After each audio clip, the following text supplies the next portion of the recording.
সমাজে কিছু মহাপণ্ডিত আছে, তারা 10ম শতাব্দী হিজরি থেকে ঈদে মিলাদুন নবীর দলিল বের করছে। তারা 11 শতাব্দী হিজরি থেকে দলিল বের করে বলছে যে অমুক ব্যক্তি ঈদ মিলাদুন নবী উদযাপন করেছেন।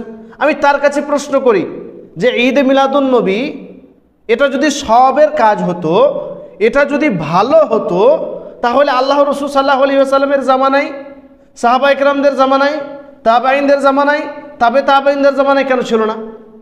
তারা কেন এই ভালো কাজটা করেননি? আপনার কাছে যদি ভালো হয় এবং 10ম শতাব্দী হিজরিতে যদি কোনো ব্যক্তির কাছে ভালো হয়, তাহলে তার পূর্বে দুনিয়ার সমস্ত ব্যক্তিদের থেকে উত্তম তারা কেন করেননি? তারা কেন এই উদযাপন করেননি?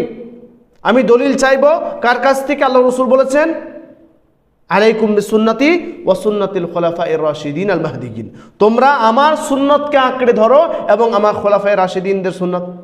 তো আমার খোলাফায়ে রাশিদিনদের সুন্নত যখন বললেন, তো আল্লাহ রাসূল সাল্লাল্লাহু আলাইহি ওয়াসাল্লামের জামানায় ছিল না ঈদ মিলাদুন নবী? আল্লাহ রাসূল সাল্লাল্লাহু আলাইহি ওয়াসাল্লামের জামানার পরে সাহাবায়ে কেরামদের জামানায় ছিল? কোনো সাহাবী পালন করেছেন? কোনো সাহাবী উদযাপন করেছেন? নবী সাল্লাল্লাহু আলাইহি ওয়াসাল্লামের জন্ম বার্ষিকীকে কেন্দ্র করে কোনো কিছু করেছেন? কোনো কিছু প্রমাণ আছে?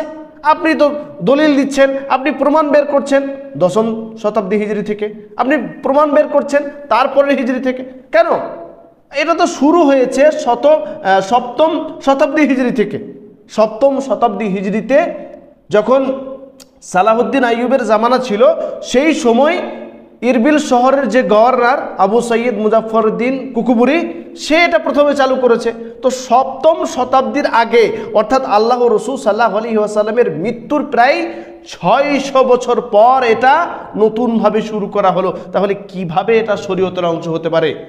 ইমাম শাফি রহমতুল্লাহ আলাইহি, ইমাম মালিক রহমতুল্লাহ আলাইহি বলেছিলেন যে রাসূলুল্লাহ সাল্লাল্লাহু আলাইহি ওয়াসাল্লামের জামানায় এবং তার সাহাবাদের জামানায় যে জিনিসটা, যে বিধানটা, যে ইবাদতটা, যে কর্মটা শরীয়তের অংশ ছিল না, কোরআন ও হাদিসের অংশ ছিল না, ইসলামের অংশ ছিল না, সেটা বর্তমান যুগেও কোরআন ও হাদিসের, শরীয়তের, ইসলামের অংশ হতে পারে না।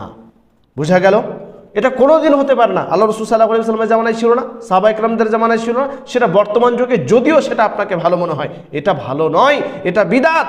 এবং আল্লাহ রাসূল সাল্লাল্লাহু আলাইহি ওয়াসাল্লামের ব্যাপারে তিনি বলছেন, যদি কোনো ব্যক্তি এই ধারণা করে যে এটা ভালো, এটা বিদআতে হাসানা, এটা নতুন হলো তো কি হলো, এটা তো ভালো কাজ, তাহলে ইমাম শাফি রহমতুল্লাহ আলাইহি এবং মালিক রহমতুল্লাহ আলাইহি বলছেন যে শুনুন, যদি কেউ এরকম ধরনের বিশ্বাস রাখে যে এটা ভালো, বা শুধুমাত্র আপনি ভালো ভাবলেন, এটা ভালো বিদআত, বিদআতে হাসানা ভাবলেন, তিনি বলছেন সেই ব্যক্তি এই বিশ্বাস করলো যে আল্লাহ রাসূল সাল্লাল্লাহু আলাইহি ওয়াসাল্লাম তিনি যে নিজের রিসালাতের দায়িত্ব ছিল, সেই দায়িত্ব পালনে খেয়ানত করেছেন।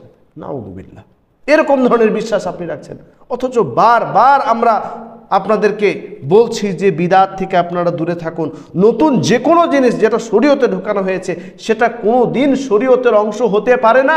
আল্লাহ রাসূল বারবার বলেছেন, এই হাদিস বারবার আপনারা শুনছেন, মান আহদাসা ফি আমরিনা হাযা মা লাইসা মিনহু ফাহুয়া রাদ্দুন, যে জিনিস কোনো ব্যক্তি শরীয়তে নতুনভাবে ঢুকিয়ে দিল এবং ইসলামী নাম দিয়ে সেটা প্রচলন করে দিল, সেটা প্রত্যাখ্যাত, সেটা গ্রহণযোগ্যই নয়, সেটা শরীয়তের অংশ হতেই পারে না। তো আমরা চেষ্টা করব পবিত্র কোরআন এবং সহিহ হাদিসকে অনুসরণ করা। আমরা চেষ্টা করব সাহাবায়ে কেরাম রাদিয়াল্লাহু তাআলা আলাইহিম আজমাইনগণ যেভাবে আল্লাহ রাসূল সাল্লাল্লাহু আলাইহি ওয়াসাল্লামের আনুগত্য অনুসরণ করেছেন সেভাবে করার। তিনাদের যুগে যদি কোনো কাজ, কোনো ইবাদত, কোনো বিধান ছিল তাহলে আমরা করব, যদি ছিল না তাহলে করব না।